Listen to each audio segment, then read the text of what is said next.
Good morning, students. Today we are going to start a new chapter of politics in India since independence. Name of the chapter is India's foreign policy. Students, please note that in the old edition of NCERT book, name of this chapter is India's external relations, and since CBSE has revised this syllabus last year, and new name of this chapter is India's foreign policy. So please make corrections in your book. So there are some changes in your content also, content of this chapter also. So let us see the content first. Students, in this chapter we will discuss about the principles of foreign policy. Another is India's changing relationship with nations just like your USA, Russia, China and Israel. Another is India's relations with its neighbors just like Pakistan, Bangladesh, Nepal, Sri Lanka and Myanmar. And finally, we will discuss about India's nuclear program. Now you will think कि ma'am अब इसमें से delete क्या हुआ है. So I have shared a comparative PDF with you, the old syllabus versus the new syllabus. Please visit the syllabus which I have shared with you in the group. Students, basic change जो हुआ है आपके syllabus में, that is the Nehru's role in the formation of India's foreign policy has been deducted from your syllabus. Point number 1. Another is some topics are added also in your this chapter. One, which is Nehru's role in the formation of India's foreign policy, has been deleted from your this chapter. Some topics are added.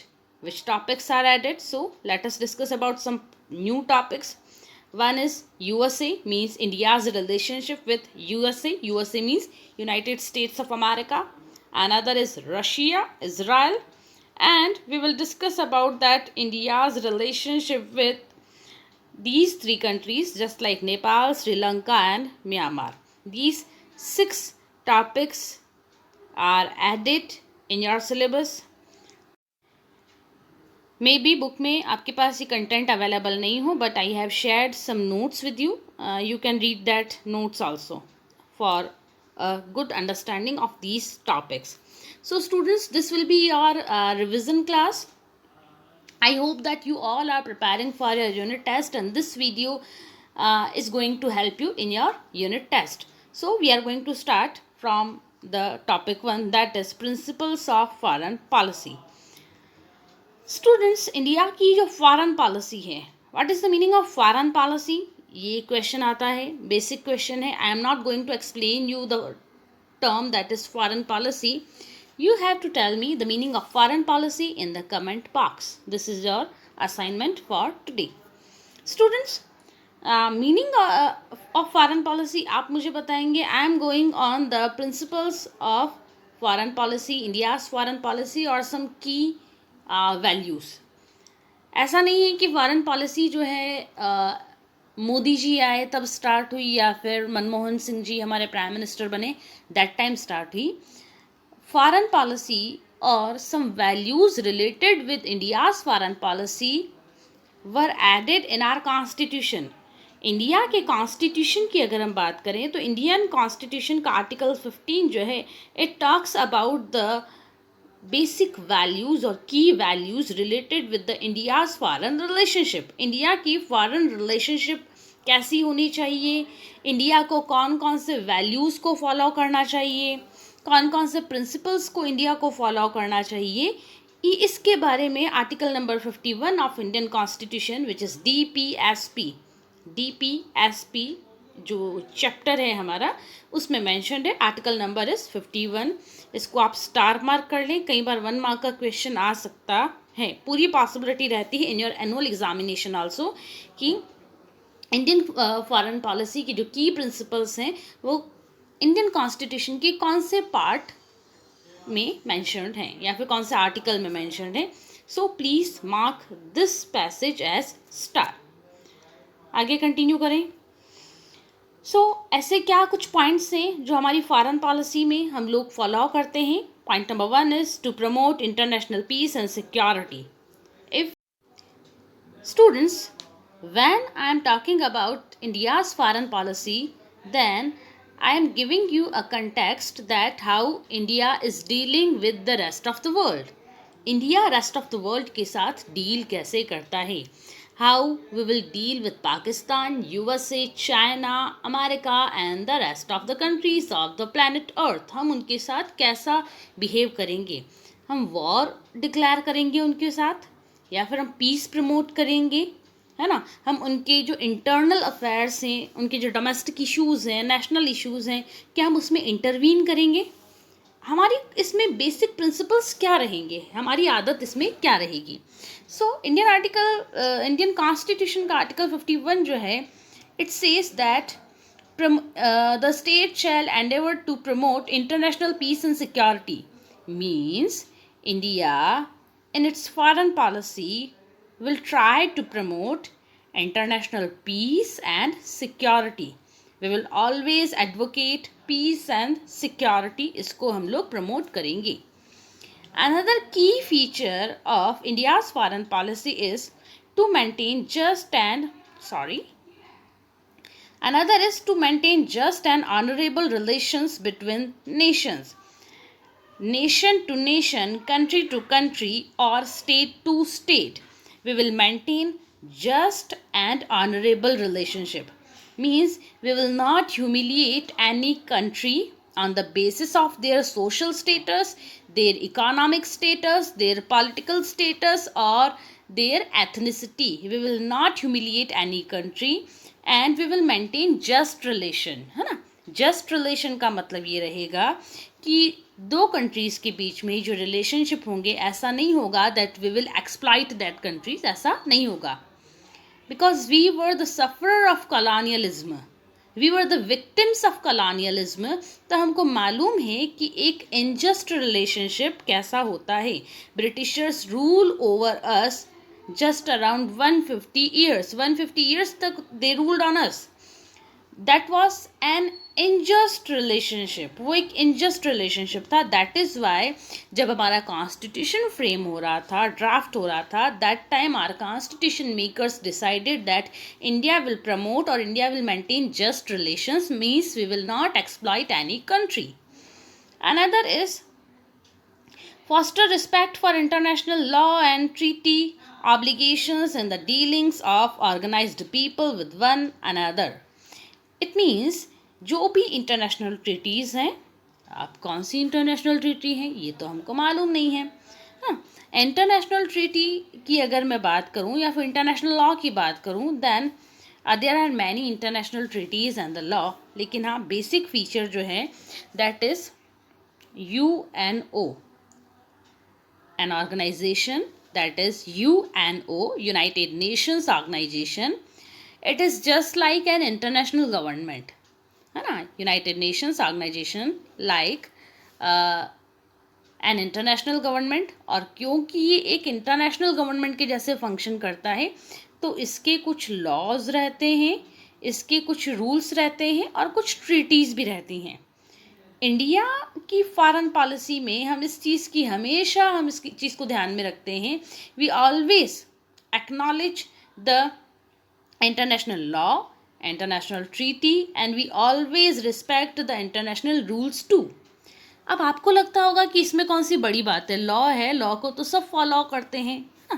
Everyone follow the law, we all respect the law. क्या ऐसा भी होता है कि कोई country किसी law को follow नहीं कर रहा है या फिर उसकी रिस्पेक्ट नहीं कर रहा है ना? तो ऐसा है क्या स्टूडेंट्स? बिल्कुल ऐसा है. Actually countries like America, China, Pakistan, है ना, इज़राइल ऑल्सो, ये कंट्रीज़ क्या करती हैं कि UNO ने कोई भी अगर डिसीज़न दिया तो उसको फॉलो करना नहीं करना, वो कंट्रीज़ कई बार उसको अवॉइड करती हैं, उसको इग्नोर करती हैं और वो कई बार उसको फॉलो नहीं करती हैं. लेकिन इंडिया की फॉरेन पॉलिसी में हमारा ये की फीचर रहेगा that we will respect all the laws. Another is and final point of India's foreign policy is to encourage settlement of international disputes by arbitration, है ना?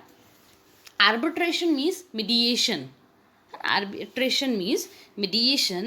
It means इंटरनेशनल कंटेक्स्ट में कहीं पर भी अगर कोई dispute होता है तो हम उसमें mediation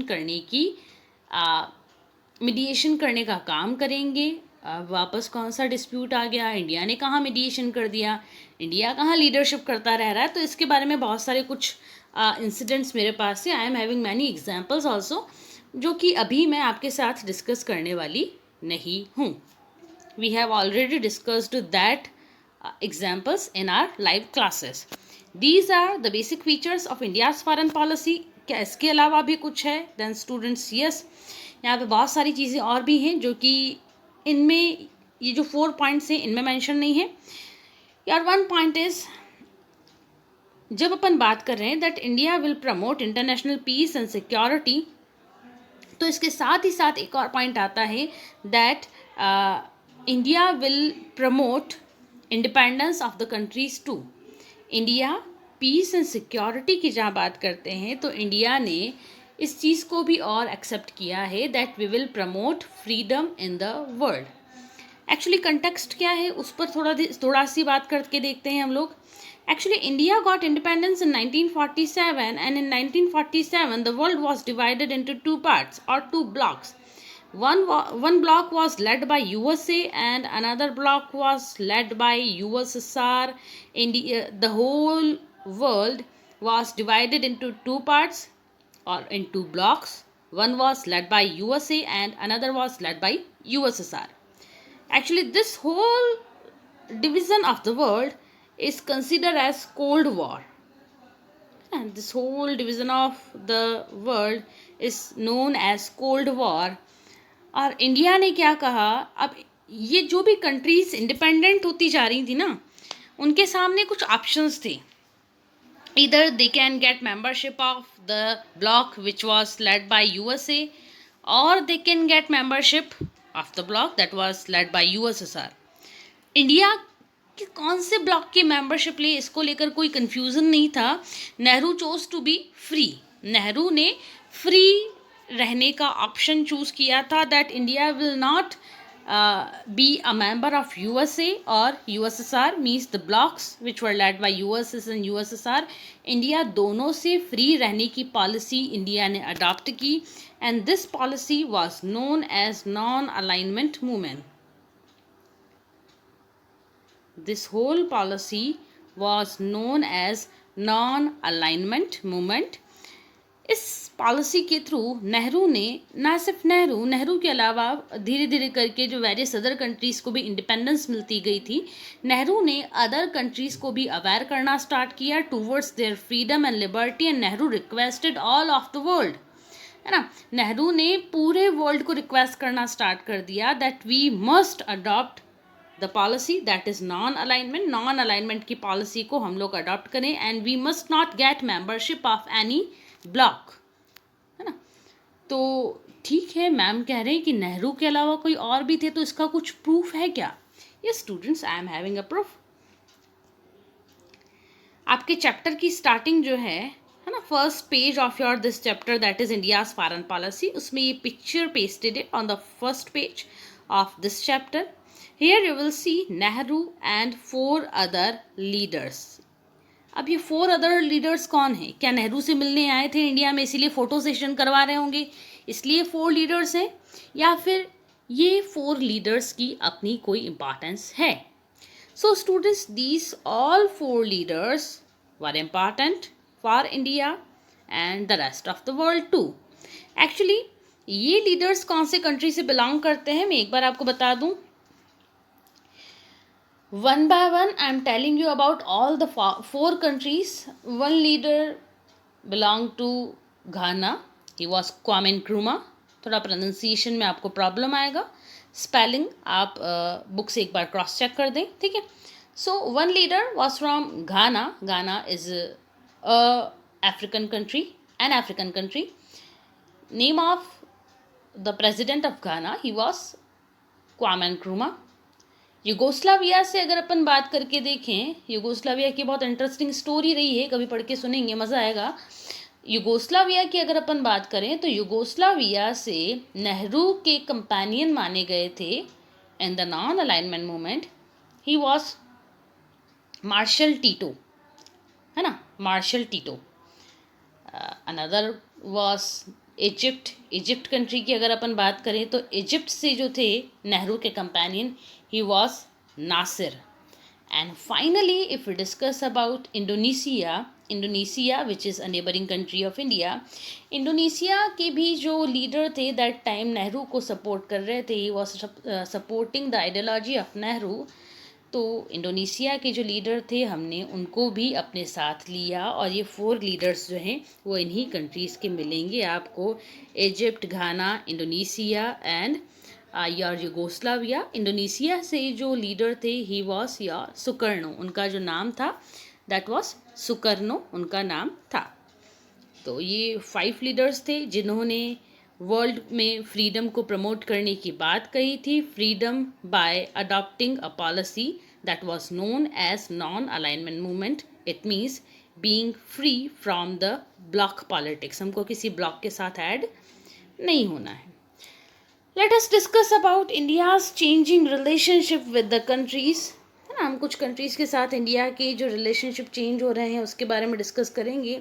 first of all we will discuss about China, later on we will discuss about Pakistan and Bangladesh, and finally we will discuss about Nepal, Sri Lanka and Myanmar. Many points are pending also, just like your USA, Russia and Israel. We will discuss about all these countries in the next video. So let us start from China. अब China की location कहाँ है उसको थोड़ा सी आप zoom करके देख लें। इंडिया का मैप आपके सामने है। I am going to zoom this map.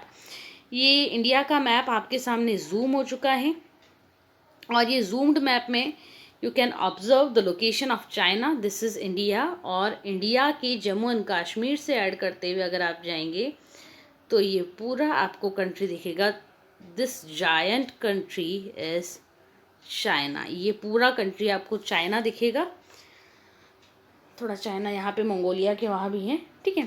तो ये पूरा कंट्री आपको चाइना दिखेगा। चाइना के इंडिया के साथ क्या क्या इश्यूज़ रहे हैं उसके बारे में ब्रीफ हिस्ट्री के बारे में अगर अपन डिस्कस करें तो चाइना गॉट इंडिपेंडेंस इन 1949। 1949 में इंडिया ने चाइना को एक्सेप्टेंस दे दी। क्रोनोलॉजिकली हम लोग चलेंगे। 1949 में चाइना को इंडिपेंडेंस मिली। इंडिया ने चाइना को बहुत सपोर्ट किया। India accepted China. India was one of the countries which accepted China. China को जब इंडिपेंडेंस मिली थी, इंडिपेंडेंस तो ठीक नहीं रहेगा वर्ड, लेकिन हाँ वो आपकी कन्वीनियंस के हिसाब से I am using the word that is independence. That was not independence, that was a revolution. इसको रेवोल्यूशन कहते हैं या फिर ट्रांसफर ऑफ पावर कहेंगे।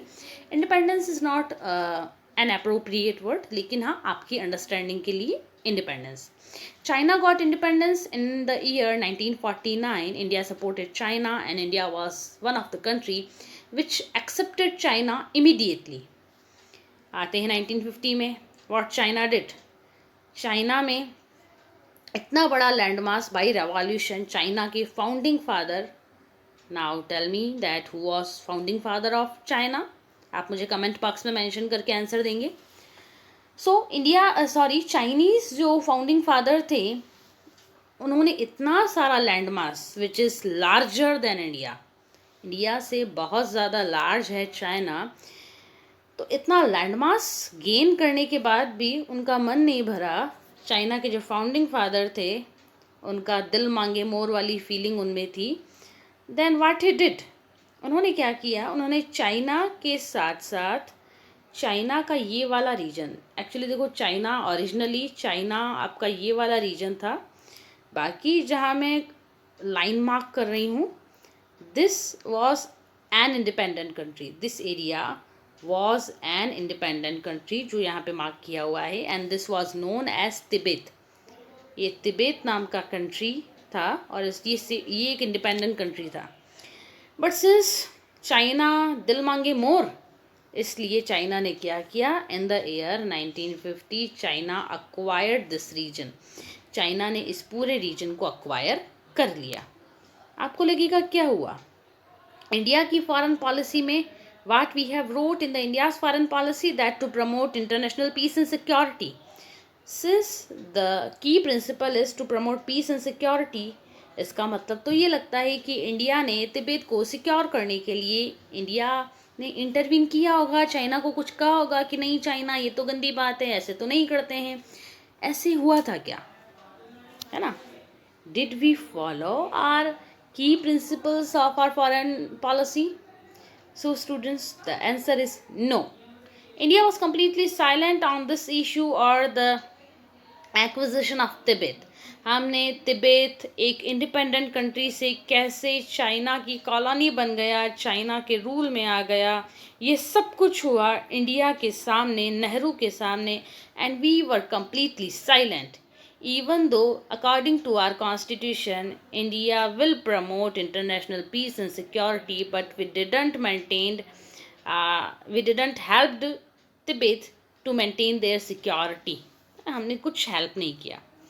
ये तो एक क्रिटिक हो गया इंडिया की फॉरेन पॉलिसी का. आगे बढ़ते हैं, है ना? हुआ ये 49 को डिस्कस कर लिया हम लोगों ने. 49 में China got independence in the year 1950.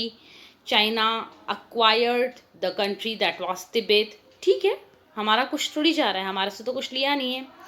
हुआ ये दैट इन 1954, है ना, 1954 में चाइना और इंडिया के बीच में एक एग्रीमेंट साइन हुआ, that was Panchsheel agreement. Star mark कर लेना, पूरी पॉसिबिलिटी रहती है 1 मार्क का क्वेश्चन, फिलिंग द ब्लैंक या फिर मैच द फॉलोइंग में क्वेश्चन बनने की. So mark this point means the Panchsheel agreement as star. पूरी पॉसिबिलिटी रहेगी कि 1 मार्क का क्वेश्चन किसी भी फॉर्म में आपके सामने एग्जाम में, एनुअल एग्जाम में आ जाए. ठीक है, पंचशील की बात करें, India and China signed the agreement that was Panchsheel agreement in the year 1954. 1954 में बोथ कंट्रीज के बीच में एक एग्रीमेंट साइन हुआ, that was Panchsheel. And what is the meaning of Panchsheel? Students, in this agreement India and China both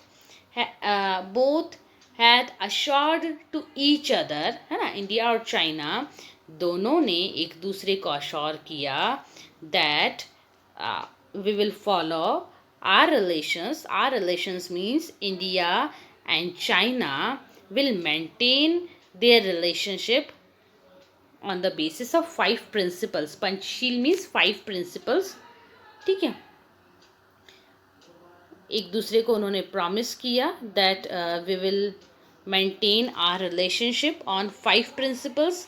which type of 5 principles? 5 principles में उन्होंने एक दूसरे को प्रॉमिस किया that both countries will respect their territorial integrity. Territorial integrity एक बहुत बड़ा word होता है, मे बी आपको समझ में नहीं है. इसमें इतना सी समझना कि इंडिया चाइना की रिस्पेक्ट करेगा कि हाँ ये वाला लैंड चाइना का है और हम चाइना को एक्सेप्ट कर रहे हैं, और चाइना भी इंडिया के पास जो भी लैंड है उसको एक्सेप्ट करेगा. First point. अब पूरी डिटेल तो स्टूडेंट्स हम लोग हमारी लाइव क्लासेस में डिस्कस कर चुके हैं. I am not going to explain the whole picture, है ना. अनदर इज, दोनों ने ये भी एक दूसरे के साथ डिक्लेयर किया था कि अगर कोई भी इशू आता है तो आर्बिट्रेशन करेंगे, मीडिएशन करेंगे और इसके थ्रू ही अपने डिस्प्यूट्स को रिजॉल्व करने की बात कहेंगे. एक दूसरे के इंटरनल अफेयर्स में चाइना में क्या चल रहा है इंडिया उस पर कमेंट नहीं करेगा, और इंडिया में क्या हो रहा है चाइना उसको लेकर कमेंट नहीं करेगा. जो भी डिस्प्यूट्स रहेंगे, जो इंटरनल इश्यूज रहेंगे उनके, both countries will not intervene in their each others issues. कोई इंटरवेंशन नहीं होगा, ऐसा अश्योर तो कर लिया इन the year 1950, in the year 1954. Now let us come on the year 1958. Students, as I told you earlier that in the year 1950 China invaded Tibet, or China acquired the country that was known as Tibet. Tibet in map मैंने आपको यहाँ show किया था. Tibet is here. This region जहाँ मेरा cursor है, ये वाला पूरा रीजन जो था, it was an independent country before 1950, and in the year 1950 China invaded this area. Okay, तो तिब्बत जो है इसको चाइना ने अक्वायर कर लिया, इन्वेड कर लिया. ठीक है, यहाँ तक तो बात समझ में आ गई. अब बाद में क्या इशू हुआ, जो चाइना और इंडिया की जो रिलेशनशिप थे वो और ज़्यादा हॉस्टाइल होते गए, उसमें और भी ज़्यादा सोरनेस आती गई. सो स्टूडेंट्स, हुआ ये कि चाइना ने जो भी ये वाला रीजन अक्वायर किया था which was known as Tibet, इस पूरे रीजन में अपनी खुद की जो चाइनीज़ एथनिसिटी की जो पॉपुलेशन है दैट इज़ हान एथनिसिटी, कभी पढ़ना उसके बारे में डिटेल में कि चाइना में कौन सी कम्युनिटी कौन से रिलीजन के लोग ज़्यादा रहते हैं। चाइना's 95% पॉपुलेशन इज़ फ्रॉम हान कम्युनिटी। हान बुद्धिज़्म रिलीजन है। बुद्धिज़्म में बहुत सारी ब्रांचेज होती हैं, जैसी ब्रांचेज हिंदुइज्म में होती हैं। हिंदुइज्म में ब्राह्मण, क्षत्रिय, वैश्य, शूद्र ऐसी ब्रांचेज होती हैं, वैसे ही ब्रांचेज होती हैं आपके बुद्धिज़्म में। तो बुद्धिज़्म की एक ब्रांच है दैट इज़ हान। तो चाइना की मोस्ट ऑफ द पॉपुलेशन जो है दैट इज़ योर हान कम्युनिटी। तो 95% पॉपुलेशन हान है। चाइना ने अपनी पॉपुलेशन को यहाँ सेटल करना स्टार्ट कर दिया, पॉइंट नंबर 1। और जब तिब्बत के लोगों ने रेजिस्ट करना स्टार्ट किया, प्रोटेस्ट करना स्टार्ट किया against these settlements and against the policy of China कि China is not doing well with the country Tibet, China Tibet के साथ ठीक काम नहीं कर रहा है, और चाइना तिब्बत के जो नेटिव लोग हैं, जो इंडिजिनस पीपल हैं तिब्बत के, उनके साथ ब्रूटली बिहेव कर रहा है और उनको कन्वर्ट करवाना चाहता है, और उनके साथ और भी तरह के उनको फिजिकली वो टॉर्चर कर रहा था।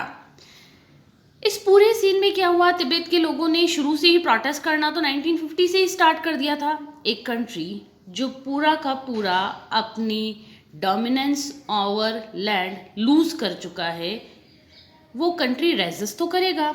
और ये रेजिस्टेंस जो है, तिब्बत एक्चुअली एक रिलीजियस कंट्री है ना, तो ये रेजिस्ट करना बेसिकली इसको लीड कौन कर रहा था, इसको लीड कर रहे थे तिब्बत के एक रिलीजियस मास्टर।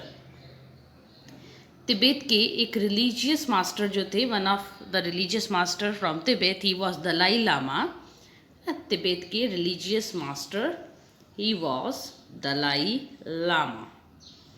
अब इसका मतलब क्या है स्टूडेंट्स, देखो लामा जो है वो तिब्बतियन जो रिलीजन है, तिब्बतियन रिलीजन में एक पोस्ट होती है, टॉप मोस्ट पोस्ट होती है that is known as Lama.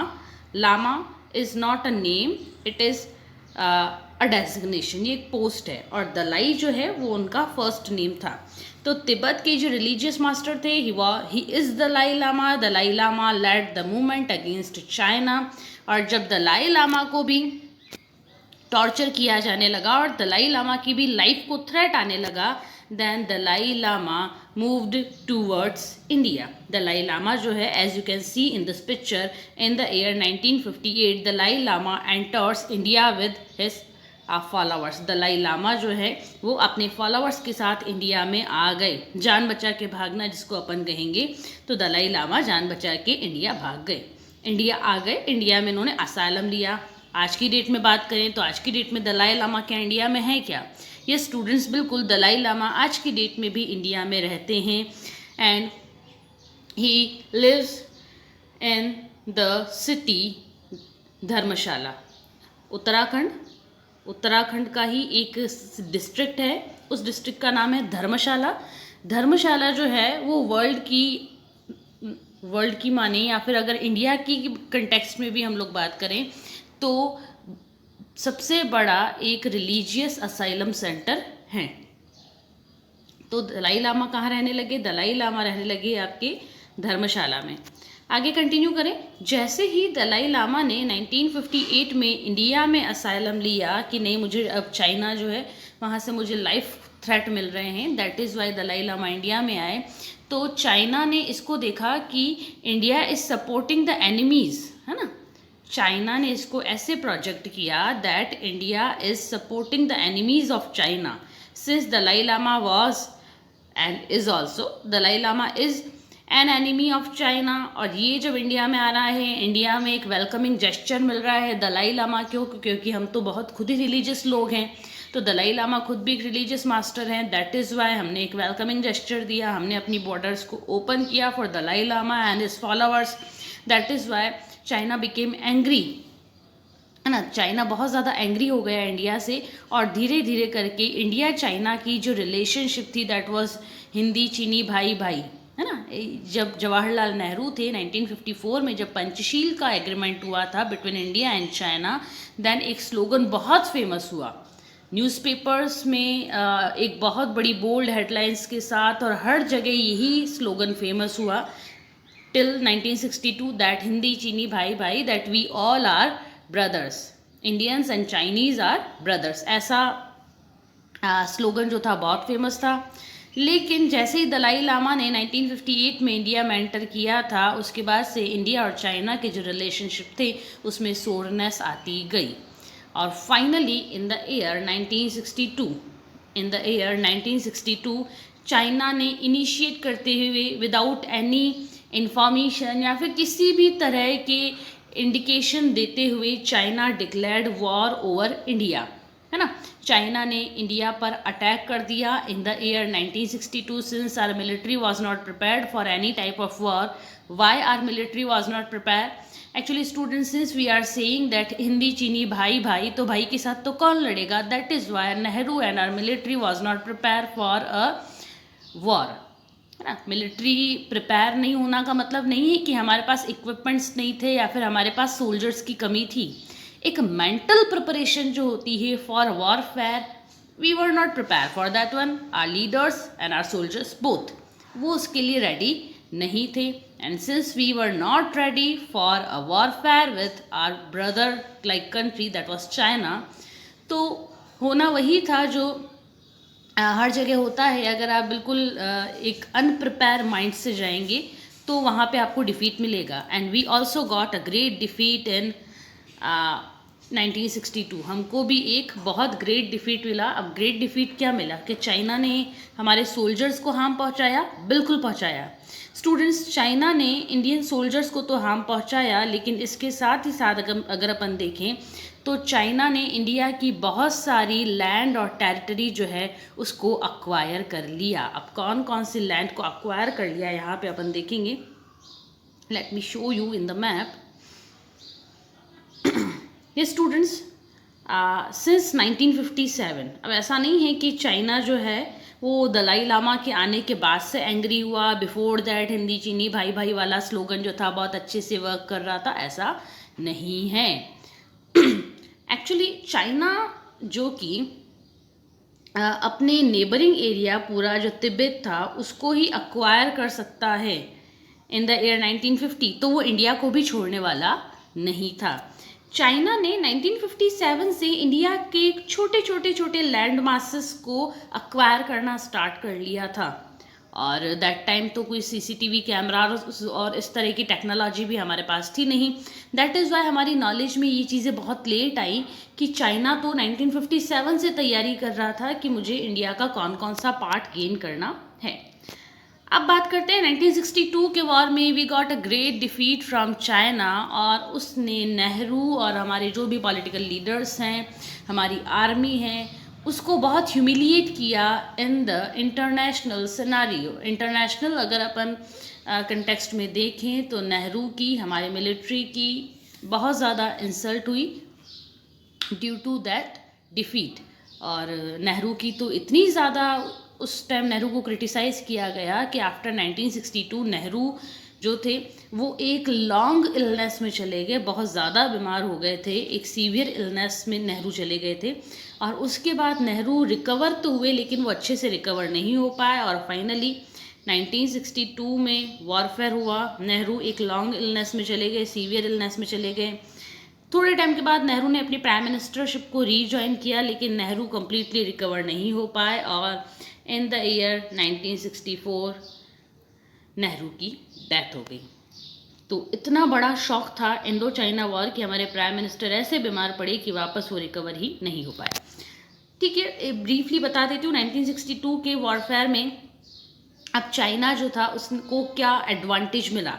Actually students, in the year 1962 जब वॉर डिक्लेयर किया था चाइना ने over India, then China acquired the blue line region, yellow line region. ये जो भी आपको येलो लाइन दिख रहा है, ये पूरा एरिया जो है ये चाइना अक्वायर कर चुका है, ये पूरा चाइना अक्वायर कर चुका है।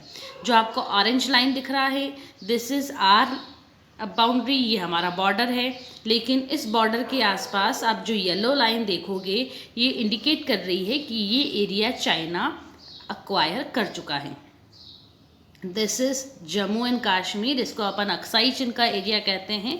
This Aksai chin area was acquired by China in 1957 and later on. थोड़ा थोड़ा करके वो हमेशा अक्वायर करते हैं, ऐसा नहीं है कि एक बार में ही उन्होंने वन टाइम में सब कुछ अक्वायर कर लिया, ऐसा नहीं है। और इसके बाद अगर अपन देखें तो ये लद्दाख ये उत्तराखंड का रीजन रह जाएगा, है ना। यहाँ पर भी चाइना ने इसको अक्वायर किया है। यहाँ पे देखें दिस इज सिक्किम, सिक्किम का एक पार्ट चाइना ने अक्वायर किया है। और यहाँ पे देखें अगर स्टूडेंट्स, तो मेजर डिफीट इंडिया की थी एट दिस रीजन, है ना। मेजर डिफीट जो इंडिया की थी was at this region. This is Arunachal Pradesh. Arunachal Pradesh का अर्लियर जो नेम था, it was not Arunachal Pradesh, it was NEFA, है ना। अरुणाचल प्रदेश स्टेट जो है उसका नेम था, it was not a state, पहली बात। Number 2, its name was NEFA, north east frontier agency. Book में जो पढ़ोगे that will be NEFA, don't be confuse with Arunachal Pradesh. Arunachal Pradesh और NEFA is same. Since Arunachal Pradesh was not a state before 1964, that is why the name is NEFA. It was an agency, North East Frontier Agency. North east frontier agency के नाम से हम अरुणाचल प्रदेश को जानते थे before 1962। तो what China did, China ने क्या किया, ये पूरा रीजन, ऑरेंज लाइन आज की डेट में हमारे पास है, ठीक है, और ये येलो लाइन जो है ये चाइना ने बीच वाला पूरा रीजन जो है इसको अक्वायर कर लिया इन द ईयर 1962। उसके बाद भी हमारे रिलेशनशिप अच्छे नहीं हो पाए। 1962 का वॉरफेयर एक बहुत ही वन साइडेड वॉरफेयर था, जिसमें चाइना को एक ग्रेट विक्ट्री मिली थी और चाइना को बहुत सारे एडवांटेज मिले थे और इंडिया को उसमें कुछ भी नहीं मिला। चाइना ने ट्वाइस वॉर डिक्लेयर किया था ओवर इंडिया, ठीक है, और फाइनली अक्टूबर में चाइनीज़ आर्मी ने खुद ने ही विड्रॉ भी कर दिया। चाइना ने क्या किया, चाइना ने इनिशिएट किया, इंडिया में एंटर किया और इंडिया में वॉर किया, पहली बात। थोड़े टाइम के बाद अराउंड 1.5 मंथ के बाद चाइनीज़ आर्मी जो थी उसने विड्रॉ भी कर दिया और सबको बता दिया, ऑल ओवर द वर्ल्ड में डिक्लेयर किया दैट चाइना वांट पीस, हमको पीस चाहिए, हमको कुछ भी नहीं चाहिए। जबकि चाइना के जो मोटिव्स थे to acquire this land, Jammu and Kashmir means Aksai Chin and some part of NEFA also, ये चाइना कर चुका था। तो चाइना के जैसे ही मोटिव्स पूरे हो गए, चाइनीज़ आर्मी वापस आ गई और चाइना ने ये डिक्लेयर किया दैट वी नीड पीस। खैर, बातें कहने की और करने की और होती हैं। उसके बाद you will observe the cuttings of newspaper that time. Hindustan times के आर्टिकल हैं 1962 के वॉरफेयर को लेकर, हिंदी चीनी बाय बाय। आज की डेट में भी अमूल जो है ना स्टूडेंट्स, वो बहुत ही क्रिएटिव कार्टून्स पब्लिश करता है। आज की डेट में भी अमूल ऐसे आर्टिकल्स पब्लिश करता है, मैं तो पढ़ती हूँ। आपने भी अगर कुछ ऑब्जर्व किया हो तो ज़रूर शेयर करें in the comment box. So students, 1954 में हिंदी चीनी भाई भाई के स्लोगन लगे। 1964 में कौन सा स्लोगन लगा, हिंदी चीनी बाय बाय का। और फाइनली लद्दाख एंड नेफा, है ना, दिस इज नेफा। नेफा के बारे में मैंने आपको एक्सप्लेन कर दिया। लद्दाख का अक्साई चिन रीजन जो है वो भी चाइना ने अक्वायर कर लिया, वो चीज़ है। What were the outcomes of Indo China warfare. Indo China warfare का एक आउटकम तो मैंने आपको बता दिया, नेहरू बीमार पड़ गए, पहली बात। अनदर इज नेहरू के अगेंस्ट एक नॉन कॉन्फिडेंस मोशन प्रपोज किया था in the Lok Sabha. Non confidence motion was proposed by Kripalani in the Lok Sabha in the year 1962। अब नॉन कॉन्फिडेंस मोशन का मतलब क्या होता है, आप लोगों ने 11th क्लास पास किया है और मैं एक्सपेक्ट करती हूँ कि उसके बारे में आपको इन्फॉर्मेशन होगी। Another was V.K. Krishna Menon. V.K. Krishna Menon जो थे, he was foreign affair minister that time, means in the year 1962। और क्योंकि it was a great defeat, जब मैं great defeat की बात कर रही हूँ then it was a great defeat in real sense, जिसको आज तक हम compensate नहीं कर पाए हैं, डैमेज कंट्रोल नहीं कर पाए हैं उस डिफीट का। V.K. Krishna Menon was foreign affair minister that time and he resigned from his post उन्होंने अपनी पोस्ट से रिज़ाइन कर दिया है कि मैं फॉरेन अफेयर मिनिस्टर रहने लायक नहीं हूँ, क्योंकि मुझे इस पूरे आक्रमण की, इस पूरे वॉरफेयर की कोई भी इंफॉर्मेशन नहीं मिल पाई और हम इंडिया का एक बहुत बड़ा पार्ट लूज़ कर चुके हैं. So students, another point was India Pakistan relationship. Pakistan के बारे में आपको मालूम ही है कि पाकिस्तान की क्या स्ट्रेटजी रही है, पाकिस्तान के थॉट्स क्या रहे हैं टूवर्ड्स इंडिया. एक जूम्ड मैप में मैं आपको बता देती हूँ location of India and Pakistan both.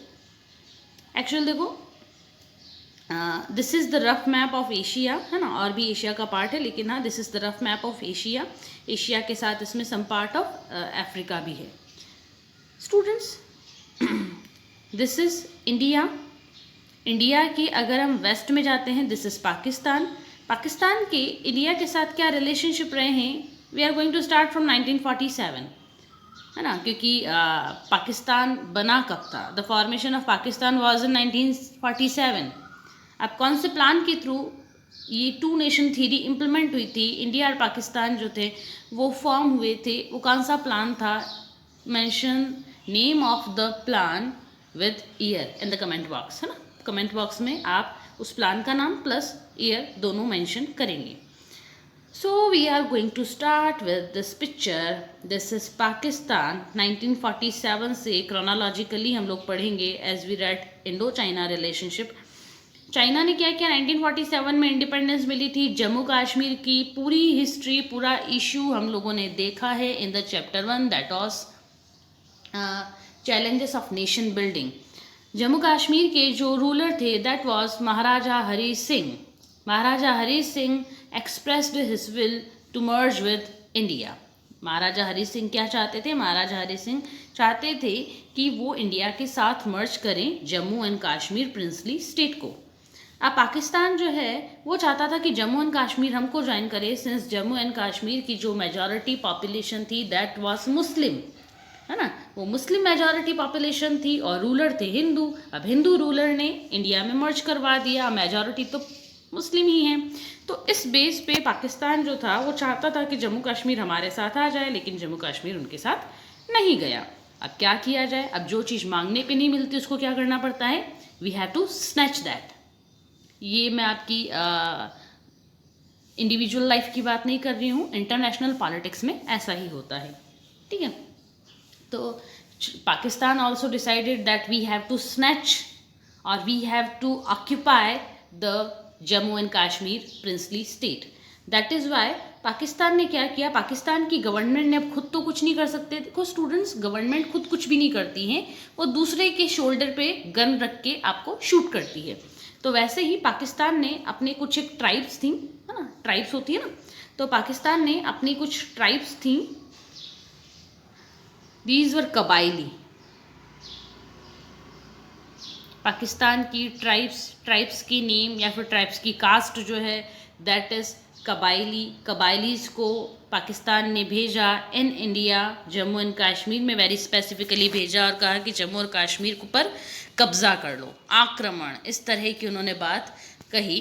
Tribes got success initially, है ना, इनिशियली ट्राइब्स जो है उनको सक्सेस मिली. ट्राइब्स जो है जम्मू एंड कश्मीर का एक बड़ा पार्ट अक्वायर कर चुकी थी. महाराजा हरी सिंह ने गवर्नमेंट ऑफ इंडिया को रिक्वेस्ट की. आफ्टर 2 days वीपी मेनन जो थे, वीपी मेनन, अब वीपी मेनन कौन है ये मैं आपको चैप्टर 1 में बता चुकी हूँ, I am not going to explain you hair.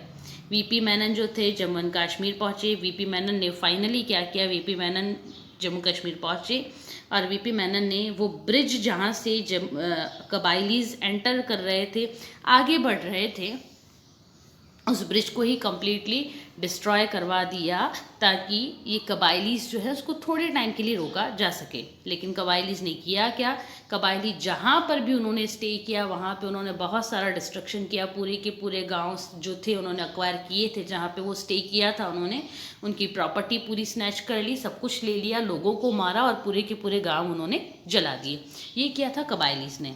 लेकिन फिर इवेंचुअली इंडियन आर्मी है, हमको बहुत ज़्यादा सक्सेस मिली और हम जम्मू एंड कश्मीर का एक बहुत बड़ा पार्ट जो है वो फ्री करवाने में सक्सेसफुल रहे फ्रॉम द कबाइली ट्राइब. लेकिन फिर भी students, this was not the absolute victory. At last finally हम ये वाला part that is orange line, ये वाला पूरा पार्ट जो है हम कबायली कम्युनिटी से, दिस रीजन है ना, ये पूरा रीजन यहाँ से यहाँ तक जा रहा है, ये पूरा रीजन जम्मू एंड कश्मीर का हम कबायली कम्युनिटी से फ्री नहीं करवा पाए और ये इसको ऑक्यूपाई कर लिया पाकिस्तान ने। That is why this whole area is known as POK। POK means Pakistan occupied Kashmir. Pakistan ने कश्मीर, जम्मू एंड कश्मीर, कश्मीर का जो ये वाला रीजन है पूरा, ये पूरा अक्वायर कर लिया, ऑक्यूपाई कर लिया, and this region is known as POK। Upper region अगर आप देखेंगे इसका, this upper region, this is known as GB, Gilgit and Baltistan, 2 districts are there, Gilgit and another is Baltistan, 2 districts are there in this region। ठीक है, इसकी बात करें कि ये एरिया क्या कहलाता है, this is known as Azad Kashmir, है ना, this is known as Azad Kashmir. ये 2 रीजन जो हैं पाकिस्तान के पास आज की डेट में भी हैं। Okay, late us move on. 1947 की हम लोगों ने बात की, कबायली अटैक की, कबायली अटैक 48 तक चलता रहा।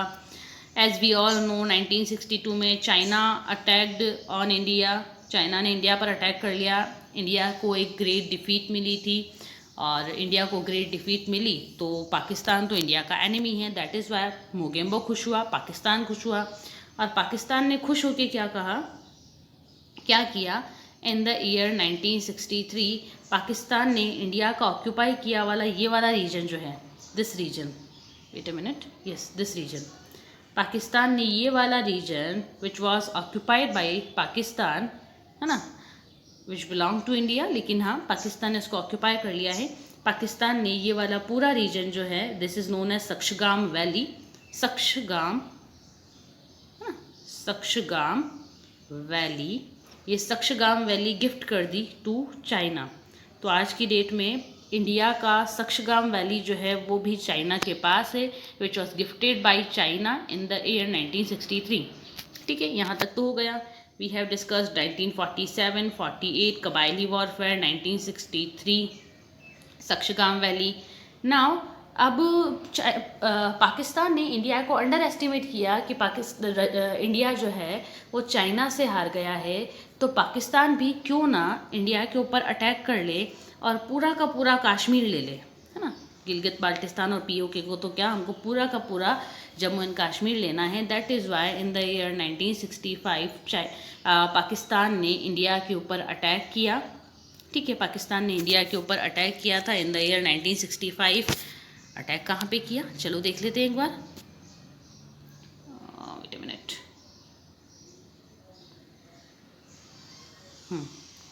पाकिस्तान ने जब इंडिया के ऊपर अटैक किया था इन द ईयर 1965, तो एक फ्रंट ये था जम्मू एंड कश्मीर का, and another front was this, है ना, दूसरा गुजरात से अटैक किया था, गुजरात से अटैक किया। सेकेंड फ्रंट उन्होंने जम्मू एंड कश्मीर में भी भेजा। पाकिस्तान को लगा कि हम 2 फ्रंट वॉरफेयर अगर करते हैं विद इंडिया तो इंडिया संभल नहीं पाएगा, तो चाइना को नहीं संभाल पाया, तो हम कौन से चाइना से कम है। पाकिस्तान ने अपने आप को थोड़ा सी ज़्यादा ही स्ट्रांग समझ लिया और इंडिया को अंडर एस्टिमेट कर लिया इन द ईयर 1965। और हुआ ये कि इस पूरे के पूरे वॉरफेयर में इंडिया को 1 साइडेड विक्ट्री मिली। 1 sided victory means 1 sided victory, और हमने ना सिर्फ पाकिस्तान की जो फोर्सेस थी उनको पुल आउट किया, है ना सिर्फ उनको पुल आउट किया हमने, बल्कि इसके साथ ही साथ हमने क्या किया, हमने पाकिस्तान का एक हिस्टोरिकल डिस्ट्रिक्ट है दैट इज़ लाहौर, पाकिस्तान की हिस्टोरिकल डिस्ट्रिक्ट है दैट इज़ लाहौर, हमने लाहौर को भी अक्वायर कर लिया। तब लाल बहादुर शास्त्री हमारे प्राइम मिनिस्टर थे, Lal Bahadur Shastri was prime minister of India. Lal Bahadur Shastri ने हमारे ट्रूप्स को, हमारे मिलिट्री को कहा कि नहीं छोड़ दो, पाकिस्तान एक नोटोरियस ब्रदर है ऑफ इंडिया, इसलिए लाहौर में से वापस आ जाओ। तब जाके लाल बहादुर शास्त्री के ऑर्डर पर हमारी फोर्सेस जो थी वो वापस आई फ्रॉम लाहौर। हमने पाकिस्तान का एक बहुत बड़ा पार्ट अक्वायर किया था इन दिस वॉरफेयर।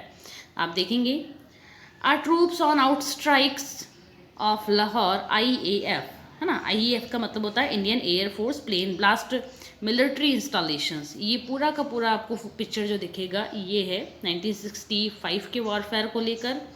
यहाँ पे लाल बहादुर शास्त्री ने 2 स्लोगन दिए थे, दैट वाज जय जवान एंड जय किसान। जय जवान वाई, क्योंकि हमारी मिलिट्री ने एक बहुत ही अच्छा जेस्चर देते हुए इंडिया के लिए वो आगे आए, और लास्ट टाइम 1962 में जो हमको फेलियर मिला था उसका डैमेज कंट्रोल करने का काम किया कि हाँ इंडियन मिलिट्री जो है अब स्ट्रांग हो चुकी है। और जय किसान क्यों? क्योंकि इंडिया में फूड ग्रेन्स की बहुत ज़्यादा स्कैरसिटी थी, that we have discussed in the chapter 2, that was planning and development. उस चैप्टर में हम लोगों ने डिस्कस किया है। तो जय किसान, ये दोनों के दोनों स्लोगन जो थे ये हमारे ex prime minister he was LBS लाल बहादुर शास्त्री, उनका स्लोगन था। अब चाइना जो है ना वापस नहीं माना और पाकिस्तान के बारे में डिस्कस कर रहे हैं हम लोग। तो पाकिस्तान ने क्या किया, फिर कुछ टाइम के बाद पाकिस्तान का जो ये वाला रीजन है, देखो स्टूडेंट्स, दिस इज जहाँ मेरा कर्सर अभी है, this is modern day Bangladesh. आज की डेट में अपन इसको बांग्लादेश कहते हैं। Earlier this was known as eastern Pakistan, means this area was a part of Pakistan. ये एक पाकिस्तान का पार्ट था, this was known as eastern Pakistan.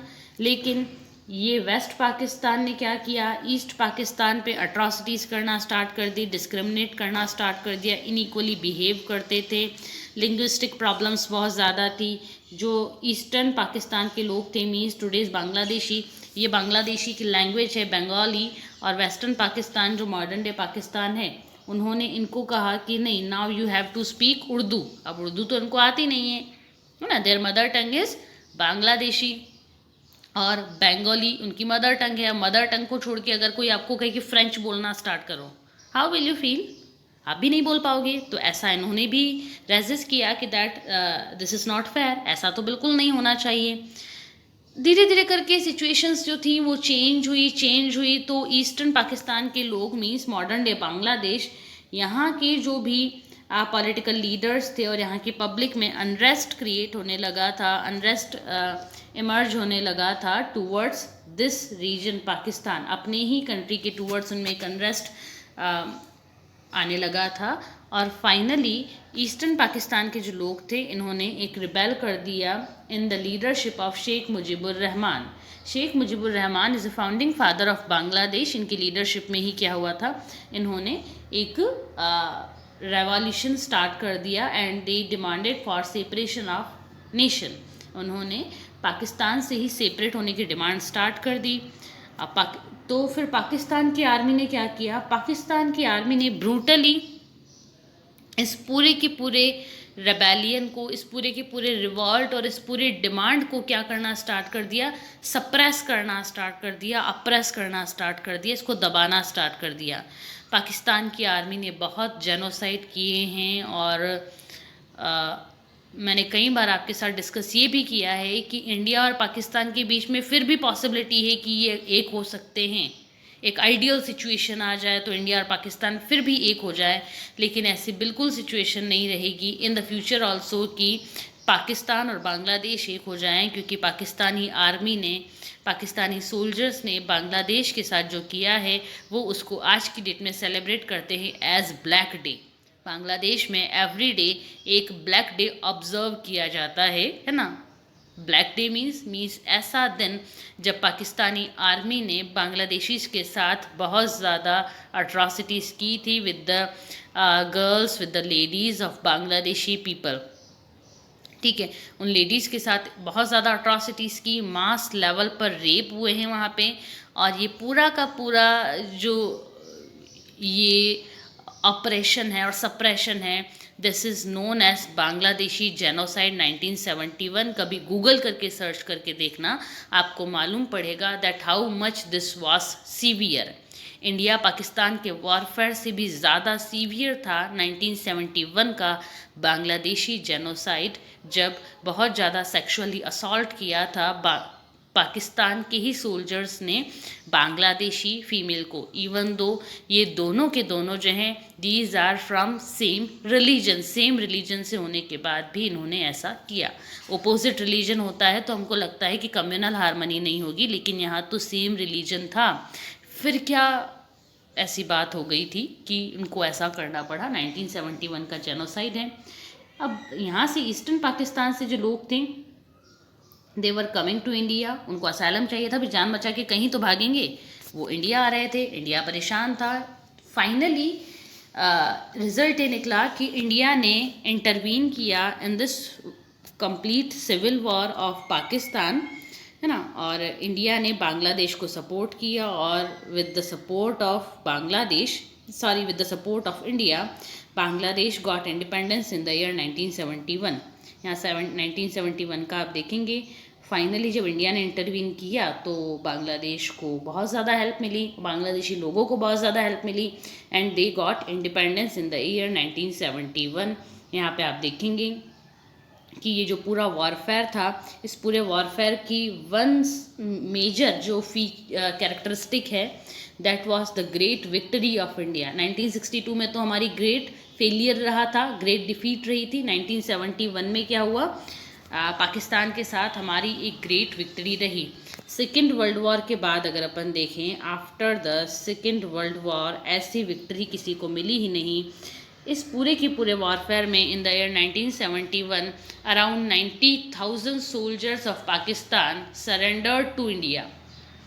Imagine करके देखो, 90,000 सोल्जर्स थे पाकिस्तान के और उन्होंने इंडिया के सामने सरेंडर किया कि अब तो आप ये वॉरफेयर रोक दो। तो ये ग्रेट विक्ट्री रही है इंडिया की, जिसको हम आज की डेट में भी विजय दिवस के फॉर्म में सेलिब्रेट करते हैं। और यहाँ पे आप देखेंगे शेख मुजिब टेक्स ओवर बांग्लादेश। शेख मुजिब जो है वापस फिर बांग्लादेश में आ गए और ये वाला जो है सरेंडर वाला पेपर साइन हो रहा है between the Indian army and the Pakistani army. Pakistani army general जो हैं वो सिग्नेचर कर रहे हैं that yes we are ready to accept all the conditions of Indian army and Indian government. Let us move on the other relationships. Actually students, I think we have to conclude this chapter in 2 parts, है ना?